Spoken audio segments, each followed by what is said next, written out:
Market வந்து selling side போயிட்டு இருக்கும்போது பையிங் சைடு வந்து நம்ம ஃபர்ஸ்ட் வந்து ட்ரேட் எப்படி எடுக்கிறது அப்படின்னு சொல்லி மார்க்கெட் இங்கே பாருங்க கண்டினியூவாக கீழே போயிருக்கு. இந்த இடத்துல கன்சல்டேஷன் நடந்து பிரேக் அவுட் கொடுத்து கீழே போயிருக்கு இல்லைங்களா?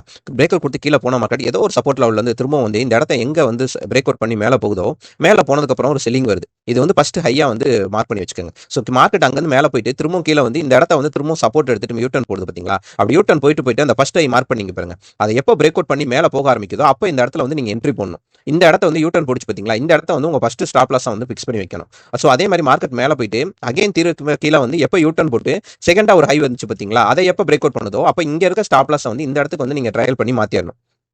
ஸோ அதே மாதிரி மார்க்கெட் வந்து நியூவா ஹையை வச்சுட்டு திரும்பவும் கீழே வந்து ஒரு லோவை வந்து செட் பண்ணிட்டு மறுபடியும் மேலே சேஞ்ச் பண்ணும்போது உங்க ஸ்டாப் லாஸ் வந்து ட்ரையல் பண்ண ஆரம்பிக்கணும். இப்போ என்ன ஆயிடுச்சுன்னா உங்களுக்கு வந்து மார்க்கெட் மூவ் ஆக உங்க ப்ராஃபிட் இன்க்ரீஸ் ஆகிட்டே போயிட்டு இருக்கு. ஸ்டாப் லாஸையும் வந்து ட்ரையல் பண்ணி போயிட்டே இருக்கீங்க. ஸோ எப்போ இந்த மாதிரி மார்க்கெட் மேலே போற மார்க்கெட் கீழே வந்துட்டு நியூவா லோ வைக்காம ப்ரீவியஸ் லோ வந்து எப்போ டச் பண்ணுதோ அப்போ உங்க ஸ்டாப் லாஸ் ஹிட் ஆயிரும், ட்ரேட் க்ளோஸ் பண்ணிடுவீங்க. அது வரைக்கும் என்னன்னா உங்க ட்ரேடை வந்து